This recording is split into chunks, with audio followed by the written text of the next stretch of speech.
Have you ever found yourself completely drowning in work, your eyes heavy with absolute exhaustion, but the second someone walks by and asks, "Do you need a hand?" you instantly force a smile and reply, "I am fine. I can handle it." Why does a genuine offer of help suddenly make your chest tighten in panic? Why is uttering the words, "Please help me," so terrifyingly difficult that you would rather stay awake all night suffering in silence than admit you are overwhelmed? If you have been tearing yourself apart, believing you are just too stubborn or that your ego is too big, prepare yourself for the truth. Your refusal has absolutely nothing to do with pride. It is a hijacked survival mechanism deep within your nervous system, a defense strategy that once saved you, but is now keeping you hostage in your own life. Let us strip away the labels society so easily throws at you. You are not arrogant. You are not antisocial, and you are certainly not just being stubborn. There is a fascinating piece of science that breaks this wide open. A 2008 study published by Flynn and Lake in the Journal of Personality and Social Psychology revealed a staggering blind spot in human perception. They found that people dramatically underestimate how willing others are to help them, often by a massive margin of almost 50%. We walk through life carrying the deeply flawed conviction that asking for a favor makes us an unbearable burden to those around us. But knowing this is statistic does not magically cure the problem, does it? Because your hesitation is not rooted in logic or a lack of information. It is a massive emotional wall. Over the years, you have meticulously constructed your entire identity around a single, fragile pillar. The idea that you do not need anyone. And to ask for help now feels like shattering the very foundation of who you are. Let us bring this out of the abstract and look at a scenario you might know all too well. Let us talk about someone we will call Mai. Mai is the ultimate anchor in her friend group. If you call her at 2 in the morning in tears, she will jump into her car and drive 10 miles across town just to sit with you. She does not hesitate. She is the safe harbor for everyone around her. But recently, Mai came down with a severe fever. She was shivering violently, barely able to stand, and her apartment was completely empty. Did she pick up her phone to call the very friends she has rescued countless times? Absolutely not. Instead, Mai dragged her aching body to the kitchen. Gripping the counter just to stay upright, she cooked her own soup, trembling with every step. She would rather endure agonizing physical sickness in total isolation than make a 30-second phone call to ask for help. Does Mai sound familiar to you? To understand this, we have to examine the profound paradox of power and vulnerability.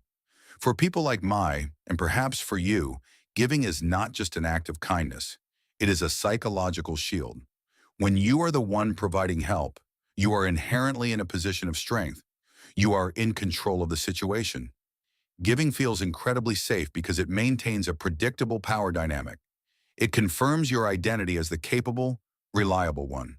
But the exact moment you transition from the giver to the receiver, the entire landscape changes. Receiving forces you to drop your shield. It leaves you entirely exposed. Suddenly, you are no longer the one in charge. You have to surrender your control. And for a nervous system wired for absolute self-reliance, that surrender triggers a massive internal alarm. It feels less like a comforting embrace and more like a dangerous threat. This dynamic slowly poisons the very connections you care about, creating what psychologists call an invisible ledger in your relationships.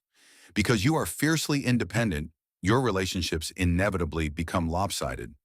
You are always the pillar, always the one managing the crisis. And while you might do this willingly at first, a heavy, silent resentment begins to take root. You start to feel profoundly unseen. You look around and wonder why nobody notices your exhaustion. You ask yourself, why does no one step up for me the way I step up for them? The heartbreaking reality is that they do not see your pain because you have brilliantly disguised it as competence. Your exceptional ability to handle everything alone has made your suffering completely invisible to the naked eye. You have trained the people in your life to believe that you never need them. And because asking for more feels fundamentally impossible to you, you never give them the chance to balance the scales. Instead of demanding the care you deserve, you quietly build up resentment, and eventually you just silently walk away. So why does your brain do this to you? To find the answer, we have to look beneath your behavior and dive straight into your neurobiology. Whenever you help someone else or handle a crisis entirely on your own, your brain rewards you with a rush of dopamine. It is the chemical of control and satisfaction. It feels good. But the very second you even consider asking someone to help you, a tiny almond-shaped structure in your brain, called the amygdala, violently hits the panic button. It instantly floods your system with cortisol, the primary stress hormone. Why does it react so extremely? Because your amygdala has been programmed to equate needing help with being vulnerable, and being vulnerable means risking abandonment. You can tell yourself it is irrational, but your nervous system does not care about logic. It only cares about keeping you alive. To understand why your internal alarm system is so hypersensitive, we have to travel back in time.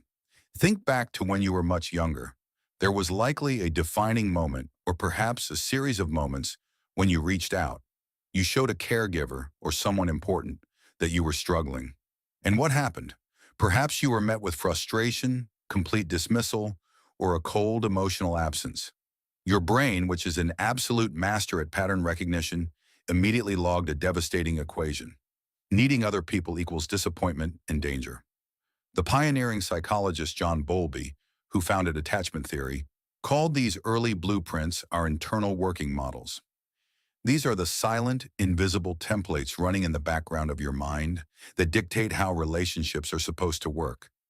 If you are someone who never asked for help, your internal blueprint carries a heartbreaking, deeply rooted error. It constantly whispers to you that your needs are simply not worth meeting. We need to stop romanticizing this hyperindependence. Yes, your fierce self-reliance is incredibly strong. It is the armor that kept you alive during your hardest days, and it got you to where you are right now. But we have to be brutally honest here. It is not a superpower. When you push this survival tactic to the absolute extreme, it stops protecting you and starts destroying you. The inevitable cost of carrying the weight of the world entirely on your own shoulders is severe, chronic burnout, a deep, bone-aching exhaustion that no amount of sleep can ever fix. And there is an even darker consequence to this isolation. By constantly forcing a smile and insisting that you are completely fine, you are doing something devastating without even realizing it. You are unintentionally training the people who genuinely love you to become entirely oblivious to your pain. Because you never show them your cracks, they simply assume you do not have any. In your desperate attempt to protect yourself from being a burden, you are actively pushing away the very support you are starving for. You are slowly locking yourself inside a cold, invisible prison. And the most tragic part is, you built the walls with your own two hands. Real healing does not start by suddenly forcing yourself to ask for massive favors. It begins with something much quieter. It starts by gently acknowledging that much younger version of you. The child who bravely reached out for help, only to grasp nothing but empty air. Before you can dismantle the massive walls you have built, you have to thank them. That hyper-independence was a brilliant survival strategy, and it protected you when you needed it most. But its shift is finally over. Carrying this extreme independence is like wearing a massive, impenetrable suit of iron armor. You put it on to survive a devastating war, and it did exactly what it was supposed to do. It kept you alive. But here's the heartbreaking truth. The war has been over for a very long time, and today, as you walk through a peaceful life, that heavy iron armor is no longer deflecting bullets. It is only stopping you from feeling the warmth of a genuine embrace from the people who actually want to hold you.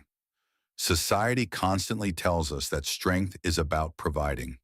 But the profound truth is this: the capacity to softly receive requires just as much emotional maturity as the capacity to relentlessly give. So, how long have you been wearing that heavy armor? If you are ready to put it down, even just for a moment, share your story in the comments below. You never know who might desperately need to hear exactly what you have experienced.